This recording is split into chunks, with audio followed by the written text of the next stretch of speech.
Okay.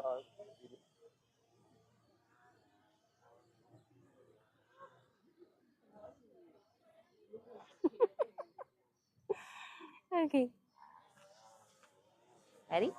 All right. Good morning and welcome, viewers, to the Student Support Services Information Fair.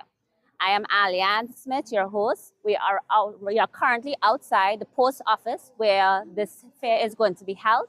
So we are going to each booth to ask questions to the individuals who are doing their information to support students on the island of Anguilla. So let's go and see what information we get from them. Ready?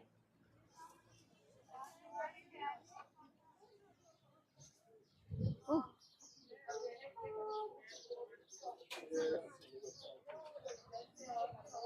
You want to start here? All right. Okay.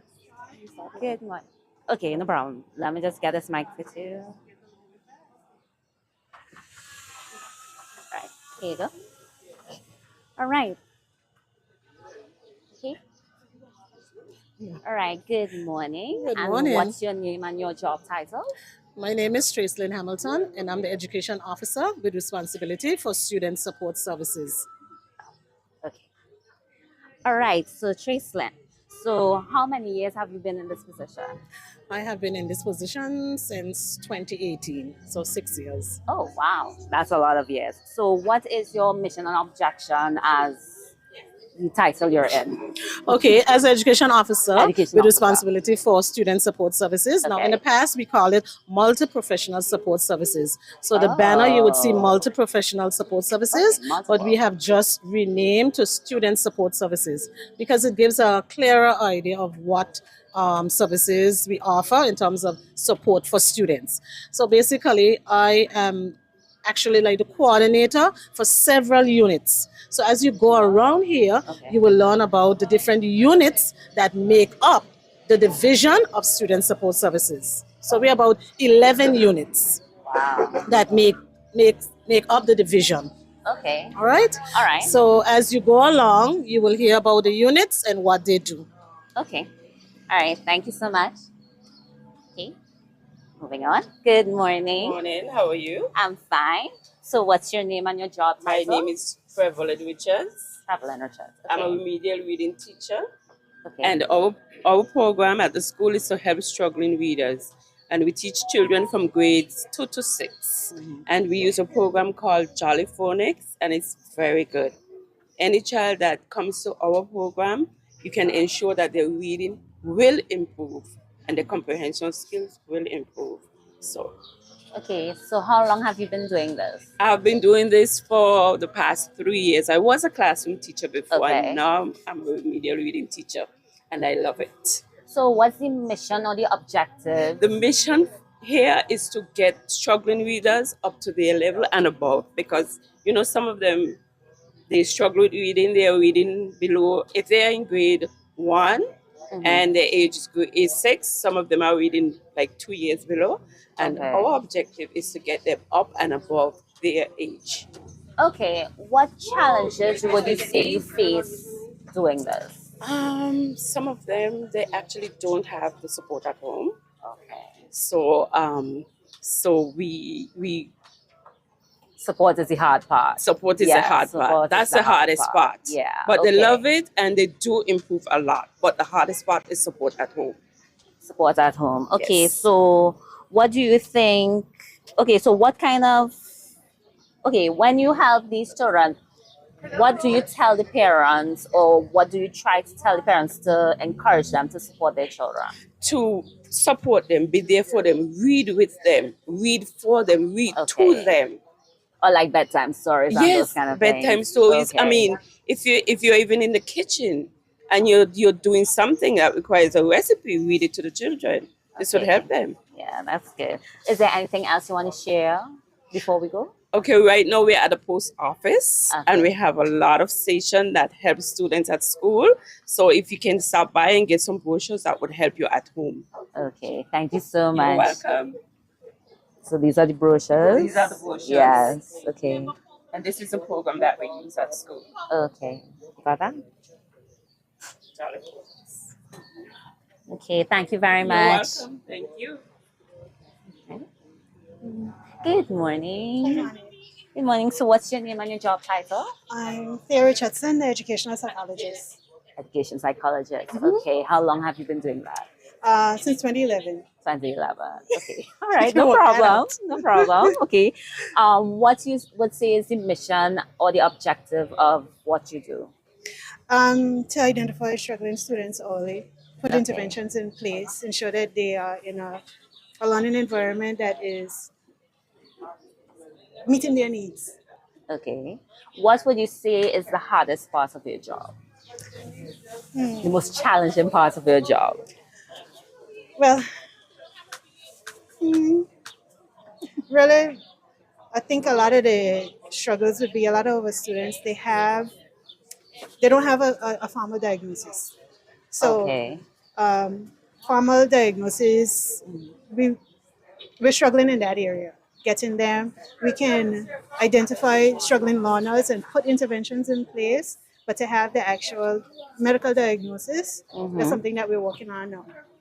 Okay, so how many children do you deal with on a daily basis or a monthly basis? It, I wouldn't really. It's hard to say because It varies. it varies. Okay, Yeah, okay, I mean, students who are referred maybe about 3 to 4 a month in terms of doing an assessment. But in terms of looking at students in the classroom, working with Senkos, putting interventions in place, it could be more than that. Maybe like 10 a month or so. okay. All right. Is there anything else you want to share with us? Uh, Any Teacher additional Trevin information? said, come out, you can see what we're doing, what we have to offer. And Okay. All right. Thank you.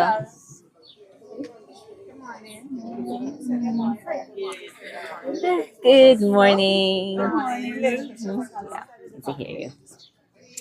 I am Shanicia Frederick Buchanan, Guidance Counselor for Aurelia Kelly Primary School and Alwyn Allison Richardson Primary School.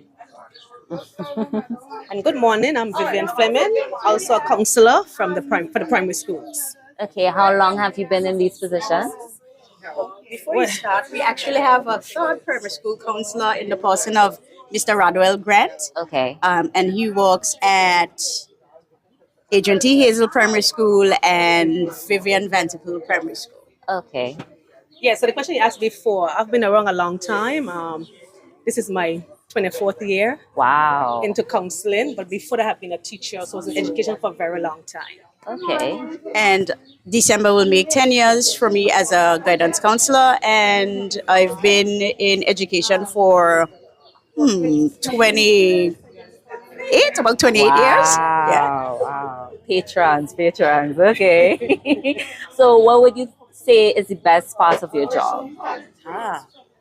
Well, for me, it's about working with the children and, being gratified when you see them implementing some of the skills we offer them and things like that. So for me, Okay. that is my main thing.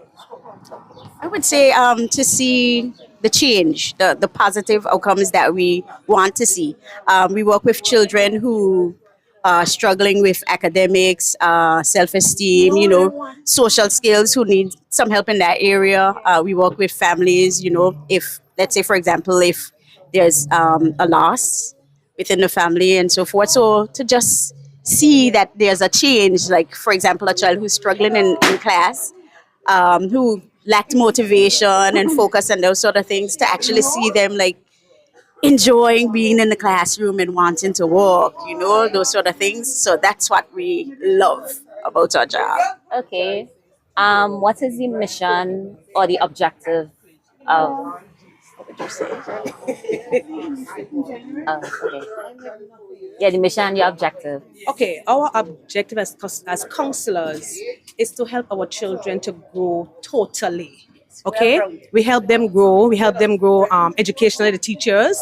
But as counselors, we want to see their physical growth, their emotional growth, and their spiritual, just to grow as a individual, a whole person. Because school isn't only about academics. At the end of the day, if things aren't, how should I say, if there are issues at home or if there are issues at school, if the child doesn't love him or herself, if they have low self-esteem, for example, that can indeed impact their learning. Yeah, so we want to ensure that in whatever way we can assist the students. And we are hoping and praying that parents will no longer see counseling as a bad thing. There's a lot of stigma attached to counseling, and we want people to understand that we are here to help. It's not about getting in your business, it's about helping the children to progress to be the best that they can be. Okay, so what kind of training would somebody needs to do to be in the position you're in? Okay, I know many times they have to go off to university and do some training in counseling. I Okay. think any other training that you have? So usually, counseling is offered at a master's level. So you do your BA in, let's say, for example, psychology, and then Okay. you go on to your master's in counseling, whether it's school counseling, family counseling, drug counseling, Okay. different areas. So the different types of studies. Yes, And how yes. long is that? Well, your BA usually is about 4 years, and your master can be up to about 2 years. 2 years. So 6 years. Give or Okay. take. Give or take. Okay. What would you say is challenging part of your job? Ah, like I guess that's kind of like what we said earlier. A lot of persons don't want you to, when they hear that, oh, my child has to go to counseling, they just Oh, think it's like negative. taboo. Yes, yes, the Yeah. stigma that's attached to it. And it's all about helping the students. At the end of the day, it's about building that rapport, that bond, that relationship, so that we can help them to achieve in all areas of their life. Okay. And with activities like this, it's definitely a little easier because when persons come in, they'll understand exactly what we're all about. So these help our challenge reduce a little bit with the parents, and sometimes they push back with counseling. Okay. What else would you like to share with the viewers before we go? If there's anything you want to share with Um, us. I work at Morris Vanderpool and Valley Primary, and I would just want to tell parents, come into the school at any time, meet me there. You can talk with me. I'm ready to listen. I'm here to support your child. I love them. They love me, and at school we have a good time together. I would second that. I would second that. It's all about, as I said over and over again, it's all about helping the children so that they can have, how should I say, an amazing time during their educational journey. Yes, anything that is going to hinder them in any way that we can possibly assist with, we're here for you. So please don't be afraid to approach us, as Teacher Vivian said, and let's have a conversation and let's see how best we can work with our children. All right. Thank you very much. Thank you. Okay. So they are here. Sorry. They are here all day Until 2 o'clock. until 2 p.m. So before 2 p.m. comes, don't miss an opportunity to pass here to see what they have to offer. Okay. Who come in? Okay. Hello. Hello. Good morning. Okay. Good morning to you too. Hi, good morning. Good morning. So, what's your name and your job title? I am Natasha Carty, one of the Education Welfare Officers responsible for ensuring that all students are in school at all times. This is my coworker, Miss Marcia Rogers. She also has the task to ensure that students are in school at all times. Okay. There's a third one, which is Kanisha Gum. She's not here at the moment. She is also tasked with that responsibility. Okay, no problem. So, what you say is your mission or the objective of being a welfare counselor? The objective of being a welfare Officer. officer Yeah.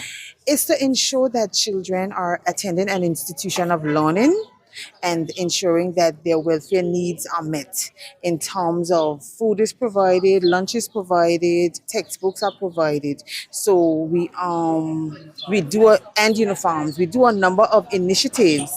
We do a number of initiatives to ensure that these things, especially for those who are in need or who cannot afford, so we would meet them and we would offer textbooks. We would offer lunch on our lunch assistant program, and we would also offer uniforms and those kind of things. Okay, what does a typical work day look like for you? A typical work day. In the morning, we go to a school and we would do register checks. So that's how we get our information to know who's at school and who's not at school. So we would check the registers, and we would flag those students that are missing, whether they have missing once a week, we would flag those. Whether they are missing straight across the board, which we would call a chronic truant student, we would flag those, and we would then make phone calls to the parents to find out what is the reason. Sometimes we have some simple reasons where the child is probably ill and the parent just did not contact the school. Right. However, sometimes we have situations where children are staying away from school without a valid reason. So we have to really look into what is the reason and why are they out of school. Okay, what would you say is the best part of your job? What is the best part of my job? I think the best part of my job is seeing the success of children. To see that at the end of the school year, children graduate, children, even if we see a little milestone, like children turn around and start coming to school. Sometimes it's as simple as if a child is in need of uniforms or in need of lunch, and we can provide it. If we can cover whatever issues, whatever social issues the parents are having at home, if we can assist in any way, I think that is one of the most rewarding parts of our school. But we love to see the success of our children. Okay, so what would you say is the hardest part of your job? A lot of times it would be maybe encouraging a child that doesn't like to come to school to come to school. Let's say a high school child. And the child is determined that school is not what they want to do. They are staying home. Maybe they have other forces at home. Maybe the gangs, maybe the different things like that, keeping them back from coming to school, or they prefer to be with the gangs, or prefer to be out smoking and those kind of things. So the hardest task is to ensure that or to get them to want to come to school, to love school. I think that's one of our hardest tasks. Okay, if somebody wants to be a welfare officer, what kind of training or studies they will have to do? What is required is a degree in either field of social work, psychology, sociology, anything along those lines. So in the social sciences. Social sciences, Okay. yes, because it's in the social field. We are like a welfare officer, but from an education From an standpoint. education standpoint. Right. Oh, so what's the difference between what you do and what welfare department does? Okay, we are only responsible for children, ensuring that they come to school. We are responsible for them basically from 8 to 3. Welfare, on the other hand, they do deal with other social issues. They deal with maintenance, as in child support and those kind of things. So they have a wider spectrum. They deal with the sexual matters. They deal with the social issues of children outside of school on weekends and those kind of things. We only deal with it what happens in school. Okay, what would you tell the world or the people of Anguilla what they need to know about what you do? Okay. If there's anything else you haven't mentioned before. What I'm going to reach out, we are trying to get this across to parents. We have a few issues in terms of contacting parents. Let's say we're trying to get in contact with the parents. Parents change contact numbers, change addresses. We cannot find parents. And I am trying to reach out to parents and say, imagine if there's an emergency with your child and the school does not have a valid number. What are we supposed to do at the school? What is supposed to happen? Where are we supposed to take your son or your daughter? We would love if that we can you can just give the teachers your new number. If you change your number, keep your contact information up to date. Another issue that we're having is lateness. We have a lot of children, they are coming to school, but they are coming late. When you come late, the students miss the first half of the lessons in the day, whether it's reading, whether it's spelling, and that is vital. They are missing it. So we are encouraging parents to please bring the children to school on time. Because we don't only want you to come to school, but we want you to come on time. Please. Thank you. All right, thank you. Moving on. Good morning. All right, good Piece of hair in morning. my face. Makeup. Okay, good morning. Good What's morning. your name and your job title? I'm Cis- oh, Yeah. I'm Cicely Richardson, the speech language pathologist. Now, the speech language pathologist deals with communication. So we are the experts in education. I am the only one on the island presently, Okay. but teacher Shakima Ritchie is studying, so she will be back to help out. Okay, so you're holding Because down the fort right now. I go Okay. to all of the 6 primary schools, Wow. and I also do private because we work with children from infancy right through to geriatrics. So from the time you're Okay. born until the time you die, we work with you because we work with Alzheimer's patients also because you know what happens with them, they start to lose their memory. So what we try to do, we try to maintain whatever memory we can, right? For Okay. as long as possible, right? So we work with Okay. those. We work with persons with aphasia. I'm sure most of you have heard about stroke. People having stroke, Mm-hmm. usually they have some sort of aphasia, which is a language disorder. I have right here. So the two main ones would be Broca's aphasia. It all depends on which part of the brain is affected. Okay. Broca's aphasia, and then on the other side, we have Wernicke's aphasia. Now, with Broca's aphasia, after someone gets a stroke, they have telegraphic speech. So they would be, Mm-hmm. so they would, so they would be saying black shirt, black. They wouldn't say you have on a black shirt. They would just Oh, say the keywords because they have difficulty filling in the filler words. making a full sentence. Yes, so Okay. for Wernicke's on the other hand, they are very fluent, but nothing comes out the way they're hearing it fluent in their head. So let's give an example. They want to say you have on a beautiful black shirt. They might be saying nothing Wow. doesn't make sense. So Right. so we do that. So we work with those. Speech and language is a very interesting field in case anyone wants to go study it. And so we do that. Now we also work with swallowing children, adults, anytime, Mm-hmm. anytime, Okay. Okay. anytime that you have any difficulty swallowing. We work with language, we work with speech, we work with stuttering. Everyone here knows someone who stutter? Yeah. The antiquated word is stammer, Stammer. Okay. but stutter, so you all Stutter, know that. stammer. Okay. We work with persons if their voice is affected. Maybe you're a DJ or you're something and you know you have problems with your voice. Speech language pathologist is who you would come to see. We work with memory, like if your memory affected in some way, especially we work with social skills. We work gender affirming voice therapy, like if you know what that means. I'm not sure. Tell me. Gender affirm. Say you decide to come to a boy and you want to get a deeper voice. You come to the speech pathologist for us to Oh. teach you how to do it.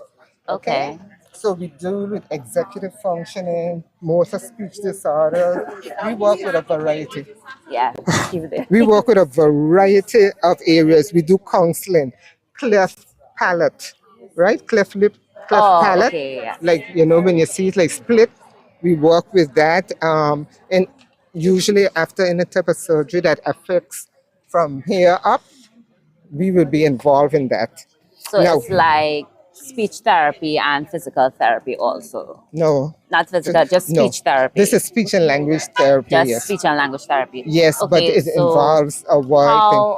how okay, if somebody wants to study to do this, how long would that what they have to study and how long would it They would have take? to study speech language pathology. It's a 6-year course 6 years. because you Okay. cannot work.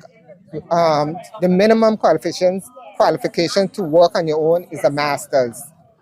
You cannot work Okay. with a bachelor's. You can be an assistant, but you have to have your Oh. master's to branch out on your own to say you are a speech language pathologist. Okay. So bachelor's and then master's to go on your own. Yes, to Okay. go out on your On your own. own. This is big in in therapy right now, neurodiversity Mm-hmm. forming therapy. I have something in here too. Okay. This is basically those special populations. Do you know what I would mean by special populations? You No, can't take can a you? teacher out of me. That's okay. That's okay. So, okay, so though you've heard of autism, Yes. ADHD, Yes. dyslexia, Yes. OCD, Yes. gifted students. But yeah. Okay, so their brain waves are slightly different from yours and mine. Right. And what in the past, what we've been doing was trying to get them to fit into our molds, right? We are not Right. doing that anymore. This Yeah. is where the neurodiversity comes in, Okay. right? We teach them where they are at, and we teach focus on strengths. We don't focus on the weaknesses, so we don't focus on what they cannot do. We focus on what they can do using positive, affirming words, Okay. So right? it's more inclusive. It's inclusive and Okay. giving them and teaching them that they do not have to be like you and I, Right. and it's okay. You learn a different way. It's okay, Right. right? Be who you are. So neurodiversity, affirming therapy is a big thing now. Where you focus positive, positive, positive, getting them from one point to Okay. the next. What would you say is the best part of your job? The best parts of me, I like it all. Actually, was the worst part. All right, fine. That was my next question. What's the worst part? Presently, the worst part would be driving around the entire island. Every week, with the trunk of my car is my office, and Mhm. Yeah, keep going, keep oh, going. Yeah. and the heat. You know how hot Anguilla is right now, and the heat is a big thing. But Okay. did I tell you about where all we work? You will go to all 6 schools? Yes, Yes. but that's where I presently go. But as Okay. speech language pathologist, we work in public schools, we work private schools, early intervention settings, preschools, daycare, healthcare Okay. centers, hospital, rehab centers.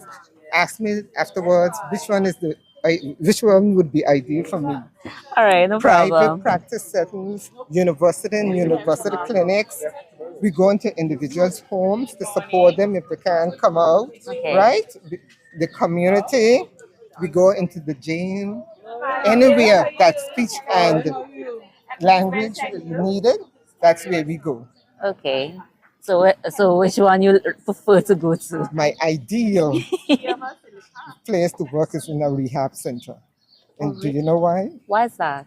A rehab center, anybody that needs rehab services would go to that center. So you get the children, you get the adults, you get the teenagers, you get everybody in one place getting all the services. So Okay. they would get speech. The speech pathologist would work with the OT. We get with the OT, we'd get work with the PT, and that would be more. If one thing I would want here, it would be that. Okay. All right. So, what would you tell the viewers what they need to know about speech therapy and why it is very important? Now, this is a bit wide. Okay, let me talk to parents of young children first. Okay, no problem. The minute that you suspect that your child is having an issue or delay with speech and language, any concern, reach out to us licensed speech language pathologist to get an evaluation. It's way easier to get it in the early so we can help to remediate it than waiting until you reach primary school or high school. There's a theory here in Anguilla, oh wait, he will grow out of it. Not true. So you're Okay. just delaying speech. I mean, the speech being corrected Okay. when you So wait. once you see it happening, you should Reach just out, act on reach it out. one time. And Okay. but what happened? A lot of them listen to others saying, "No, the child is going to grow out of it." Those days long gone. Okay. And what would happen to that child? That child will lag back behind the others of his own age, his or her own age, Right. because whereas he's still struggling with speech, they are going ahead with their educational Right. program. So to keep your child abreast and up to date with the rest, you do that. You get that overall out there ASAP. All you got to do, reach out to me. I will do, and I'll tell you if the child needs speech or language therapy, if the child is developing, typically developing, or if the child is delayed. Right? So they Okay. need to reach out. All right.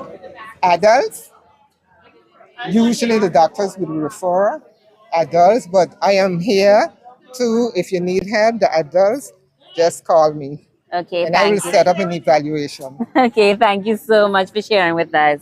You're most welcome. Okay. Right, we're moving on. Okay. Is that?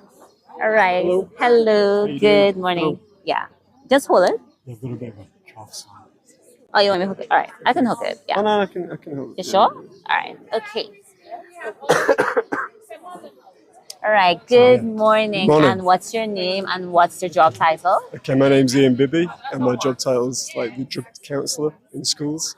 A drug Yeah, counselor. yeah. Okay. How long have you been doing that? Crikey. Well, I've been doing this I think about 15 years, but primarily I was doing a similar thing in the UK as Oh, in well. the UK. So that's probably from about 2003, yes, 2004. So yeah, I've been doing Also, a like, similar sort of role. oh. Yeah, but in the UK, I was working more with adults. So that was more sort of alcohol and sort of cocaine stuff. And Okay. yeah, here it's been children. Oh, I mean, pure- occasionally I say we, it's me, I guess. Yeah, occasionally it's maybe parents as well, you know, of Okay. children. Sometimes we get that sort of referral as well. So, but primarily it's children. Okay. So, how many children are you involved with when it comes to drug counseling? Well, I mean, usually over the course of a school year, it's probably about sort of 20, 25, because I get referrals from, say, probation as well, sometimes as well. Okay. So yeah, usually around that for the whole year. Maybe not all at the same time, but throughout the year, something like that. Yeah, and that could be referrals for marijuana, referrals for alcohol. We're starting to get some with like the vapes as well. Oh, vaping. Yeah, Okay, yeah, vaping okay. as well. So yeah. So, what would you say is the challenging part of your job?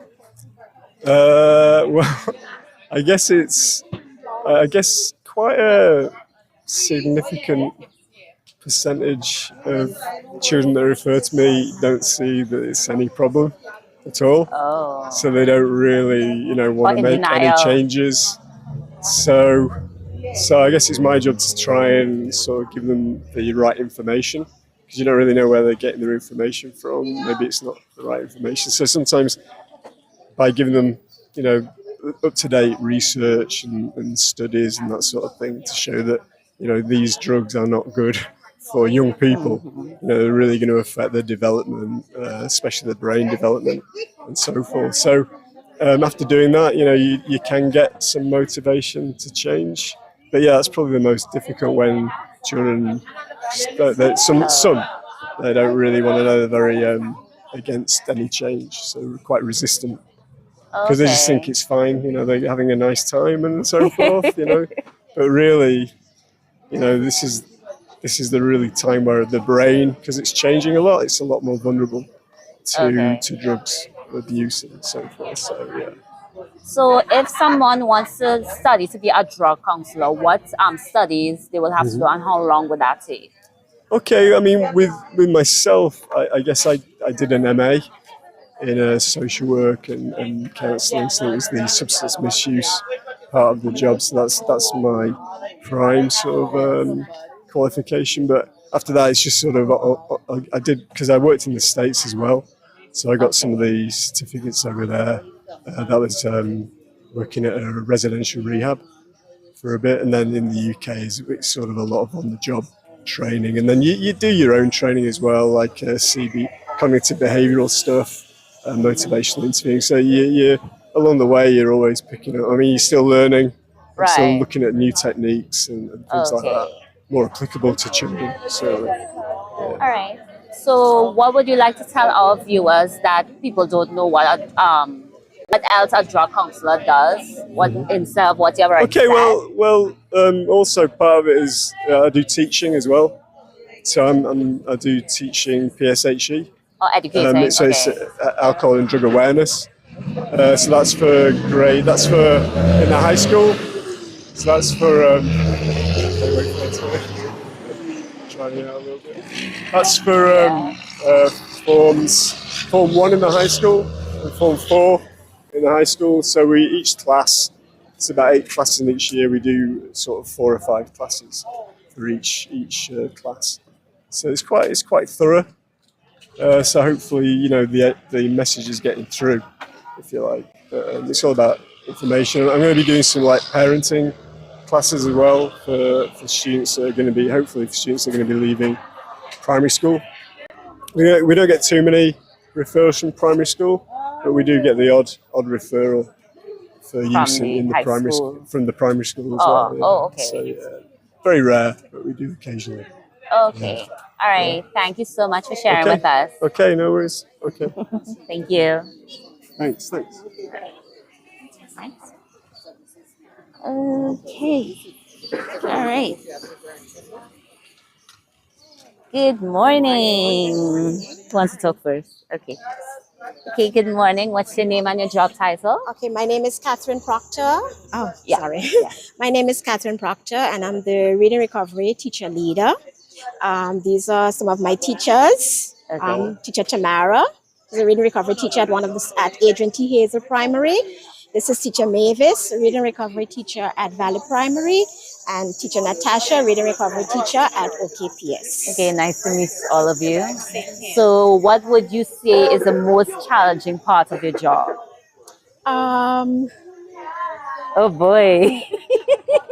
I wanted to. I want. Can I just? Huh? Can you just have it a minute?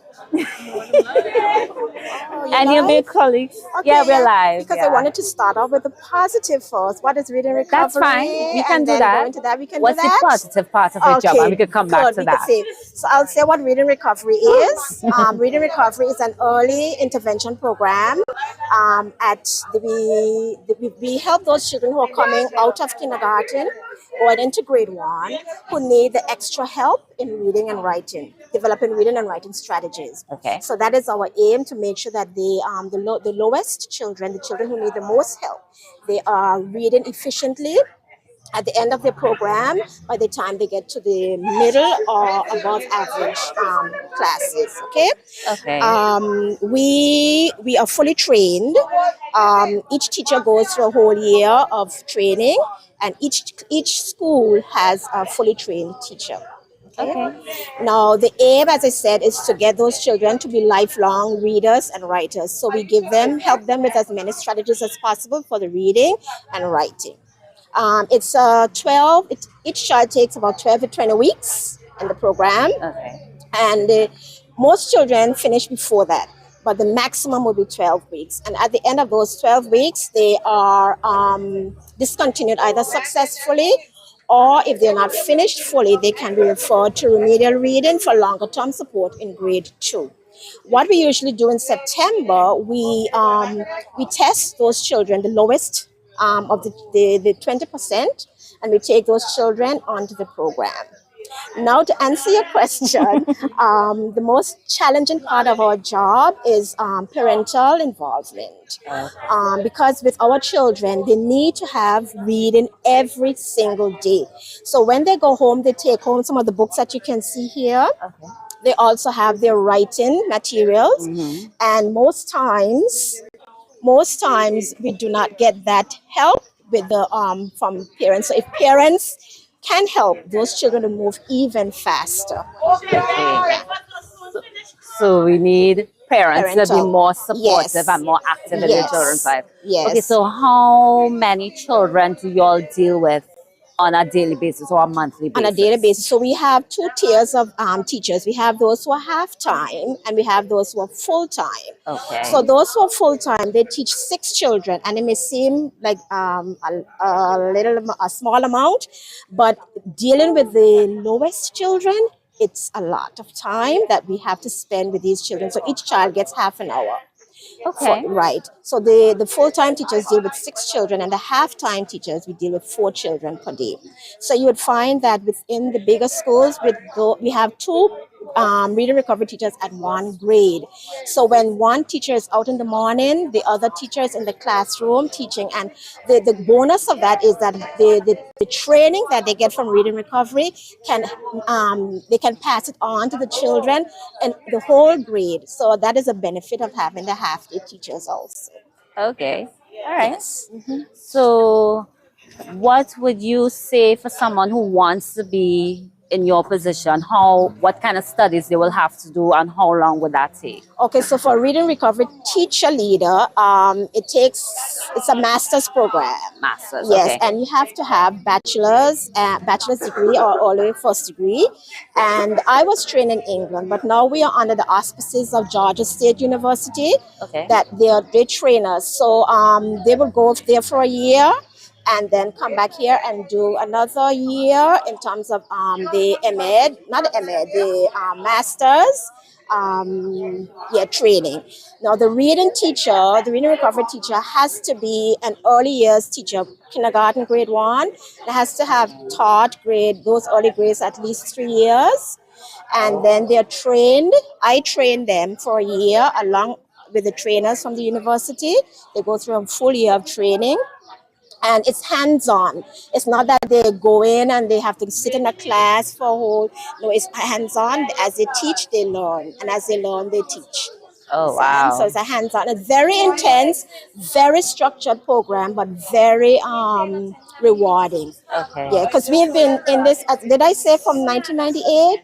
No, you did Yes, not. Okay. the program has been in existence since 1998. 1998. Wow. Yeah, Okay. 26 years. Wow. Yeah, this is the earliest. This is the last set of teachers who just trained in Oh, okay. 2023. This is the last set of teachers who just trained. Also last year. All right. Yeah, no, Okay. 2022. Yeah, 20. Oh, Yeah, 2 years ago. sorry. Okay. Yeah. All yeah. right. Okay. So, is there anything you want to tell our viewers that you all do, and to encourage parents on how they could help their children? Yeah, when I it could comes to have one reading? of my teachers do that. Yeah, no problem.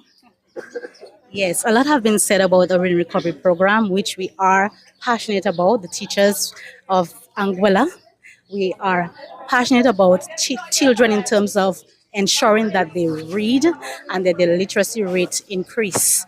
So, in order for that to be accomplished, parents, we need you on board as much as possible. When we send home the books that they come home with, it's important that you go through the books with them, you listen to them, and you help them to correct any mistakes. The little cut-up stories that we send home, these are important because these are stories that they create, and they are going to help them to improve on their vocabulary, their sight vocabulary, their reading vocabulary. Is going to help to build word knowledge. So when the parents go through them, ensure that they do it. It has to be done every single day. It's a plus when the parents ensure that these are completed. So it's just a matter of parental support, because this program is something that has to be done consistently in terms of the child's involvement. Anytime you miss a day or two, it's like we have to step back again. So we are encouraging parents to ensure that their children are always at school, always on time, to ensure that they gain success in that program, because it is something that it goes a long way in terms of the child's ability from kindergarten to grade 1 and grade 2. It's progressive. It's going to help them to move a step further in the ability to read and write. Because as we said, this program is not just about reading, it's also about writing. These two are interrelated. They cannot go apart from each other. So we ensure that this has to be done daily, every single day. I cannot overemphasize how important it is that, that they are involved in their children's ability to learn to read and write. Yeah. Yes. Okay. Yes. Yeah, no problem. Right. Those of you who are listening, sorry, you can always come down right now, and we have lots of free books to give away to parents. Okay. We have lots of different materials, summer challenges that you can do over the summer, because usually over summer, that's when you have a lot of reading loss. Yes. So we have a lot of challenges for the children to take part in. We have bookmarks. So just come on down and take books. They are there. They were donated by Pioneer Valley in the States and Mary Ruth. They donated these items for us, so you can come down and have one. Okay, thank you so much for sharing with You're us. welcome. Okay. Take a picture of this. Yeah, get that. Get the poster.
Okay, good morning. What's your name and what's your job title? Hi, good morning. I am Terrell. Yeah, go ahead. I'm Terrell Babro. I'm one of the school health nurses. This is Nasera Perez. So we are a group of 3 nurses and we visit the public primary schools as well as the Albion Lake College Comprehensive School, all campuses. Okay. Okay, nurses. I know it's different to what you do in the hospital and what you do with children, or is it similar? Somewhat, some similar, Somewhat. yeah, but so at the school level, we do more assessing for. Yeah, go ahead. Go ahead. Okay. So at the school level, we do more assessing for let's say ability to enter school. So in terms of like vaccination information, ensure that the children have the necessary vaccines to enter school.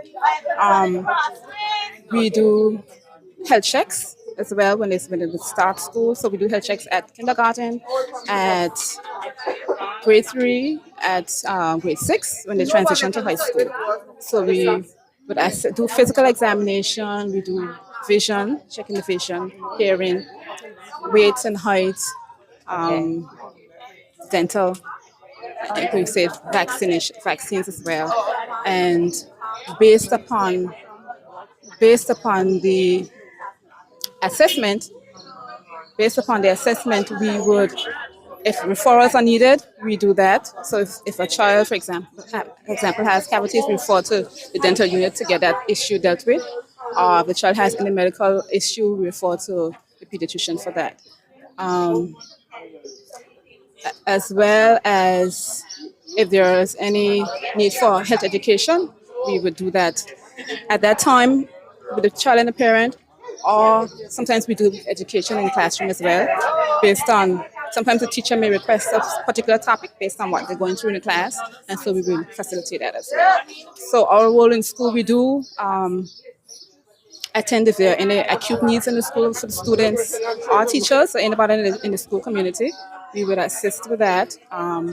A child with any chronic issues, we would try to help the family. Because at the end of it, it's a child, parent, everybody, right? So we try to help the family in coping and handling and getting necessary care for that condition.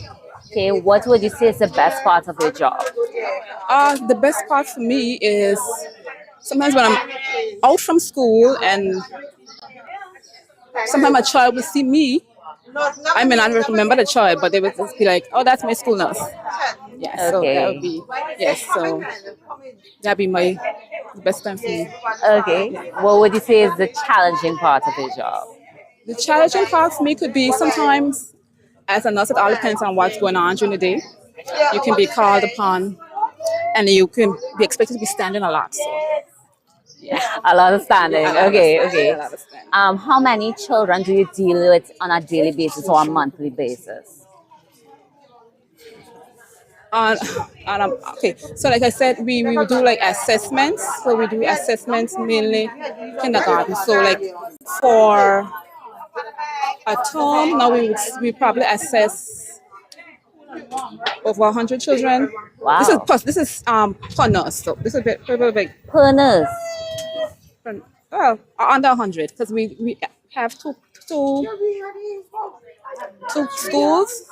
Okay. So like I have Aurelia Kelly and Vivian and Morris and Pool, sorry. Morris Band School. Okay. So it depends on the number. So maybe no. So maybe about 60 plus students for that. That be per nurse. Okay. Per nurse, yeah. And how many nurses are there? Right now there are only 3 of us. Only 3. Wow. That's challenging. Yes. That must be a challenge. Yes. Wow. That's true. All right. And how long have you been doing this? I've been doing this for about 7 years. 7 years. You? I just started November 15. Oh, you just started? Okay. What would you like to share with our viewers? More information on what you all do for the students in Anguilla. Okay, what I would like to share with our viewers, right now for us it's a challenge in terms of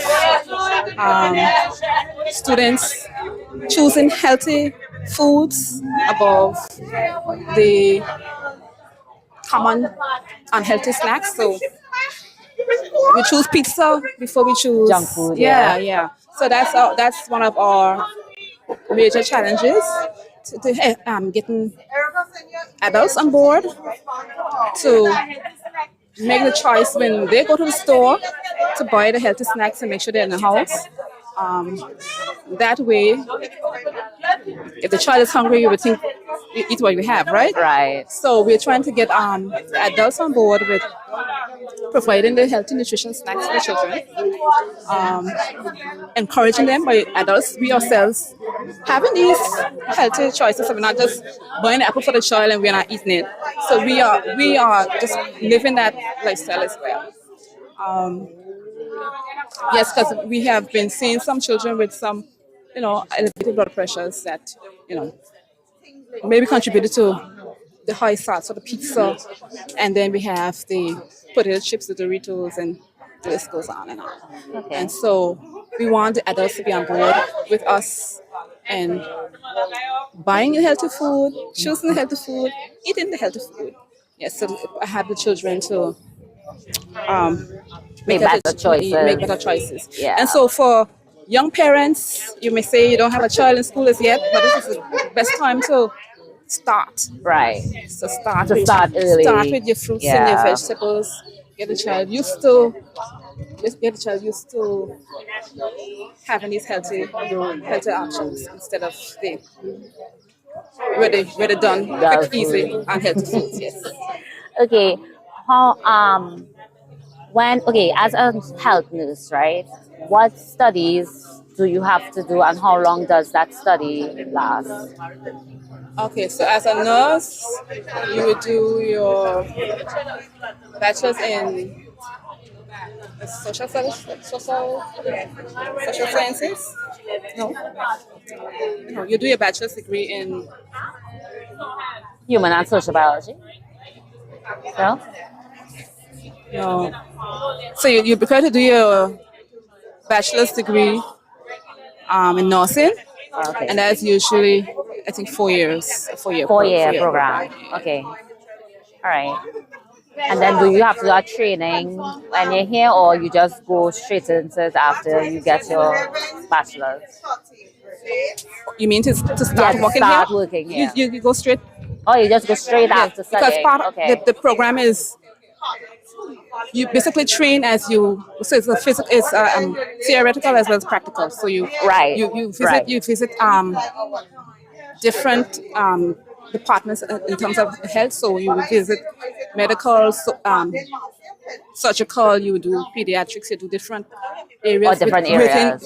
Within the program itself. So you get a hands-on experience as part of the program. Okay. Okay. All right. So thank you so much for sharing. Thank you for coming. Thank you.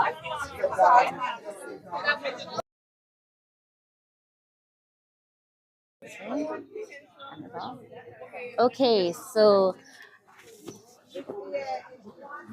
all right. So we have heard from everyone here at the multi-professional information fair. They are here to support students with various things when it comes to reading, learning, health, and everything else. Oh, all right, here you go. Okay, so all right, so we have heard from everyone, and it is a very diverse program you'll have here. I hope that the people of Anguilla and the world sees how beneficial it is. And is there anything else you can share with us? So besides having this, are there any other programs that will follow up after this?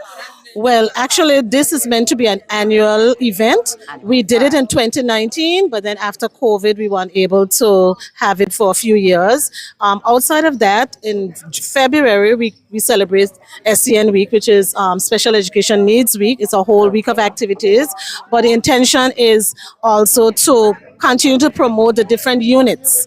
So when it's School Health Nurses Day or the month for speech and language pathology, she would be promoting what she does. Also, we are planning to establish a Facebook group page. So we're going to be doing that very shortly following this, and we're going to be inviting persons to join the page because each unit will be providing tips, and we're going to be asking questions and encouraging people to dialogue, to speak with us, and also to get people aware of what we do more. And they're free to ask questions. They're free to come in at any time to the Department of Education. Now I am located in the Teachers Resource Center, which is still part of the Department of Education. And so we welcome anyone to come in, any parent, any grandparent, anyone who has a concern. And we are here, and we want to just also say that it's not just about children who are struggling or having challenges. We are also looking on the other side, those children with exceptionalities that are on the high end, that may be gifted or talented. Our aim is to reach them also, to assess them, to provide the parents, to provide teachers with ways and means of how they can continue to promote and continue to push those children that are on the high end. Because right now in the classrooms, we do it in terms of differentiation. So you may have a class of 24 children, and you may have 3 groups, and they're actually doing different level work.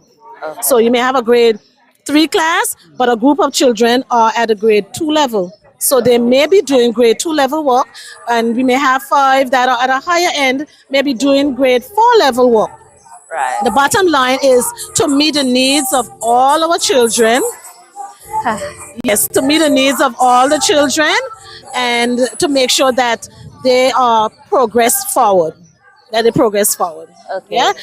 Are there, okay, so is this strictly Department of Education that runs this, or are there other departments that are working with you? This is strictly the Department of Education, because this is our Student Support Services Division. And just now, like, you have gone through each unit, so we just want the public to know, in addition to these that you would have interviewed, we also have English as a second language. And that's a very important one, that we do have support for children who are coming in whose first language is not English. Both at primary level, they have a pull-out program, and at secondary level, we have 2 programs, a pull-out program, and we have an intensive English unit. And that is to cater for the needs of children coming into our system. At secondary level, they're assessed, they're screened, and if they have little or no English, obviously, they will not be able to function in the classroom. So we pull them into a support unit called an intensive English unit, and they are provided with language support for a year. And then they go into the mainstream classes, and the intention at the high school is to continue to support them with some pull-out. And we must say that we also know that it's a challenging area because it will not happen overnight. It takes 5 to 7 years for a second language learner to match up to a native speaker academically. Wow. However, research says it takes 1 to 2 years for them to develop social language. So they will sound like us, they will use our expressions. That is socially, they are on par with us. But academically, it takes longer. So we have to have patience and we have to continue to work at it. So our job is to continue to improve the services that we have. We don't say that they're perfect. We continue to grow. We continue to improve what we have. Okay. Also, we have the student support units. Now, they won't be represented here physically, but in primary school, we have 5 units. And at secondary, we have 3 units that cater to a small population of the children who they are not able to function in the mainstream classroom. And so they're in a smaller setting with trained teachers, and their programs are individualized, whether it's an individualized education plan to deal with their academic needs or an individualized behavior plan to deal with behavior needs. So that's another unit that's here, but you wouldn't see them physically here, but that's a support that we offer. Okay.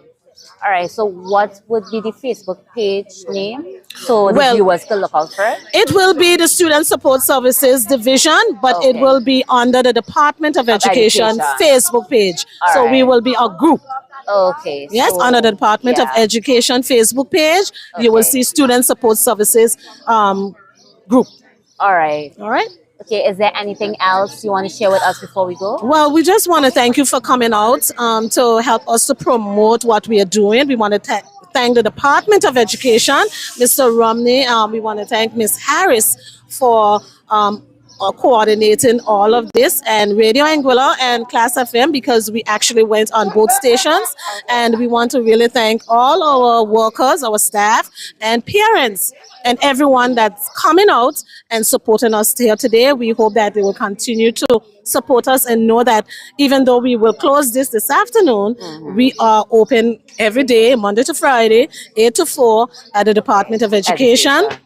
We have brochures, they have our information. They can reach out to a specific unit if they want more information, or they can just come to us in general. All right. And thank you so much. Thank you.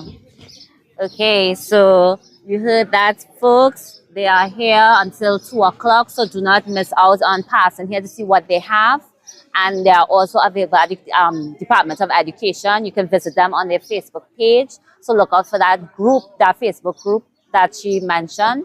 And also, do not miss an opportunity to look out for anything from Department of Education. So I'm your host, Alian Smith, and that is all for today. And enjoy the rest of your day and enjoy your weekend.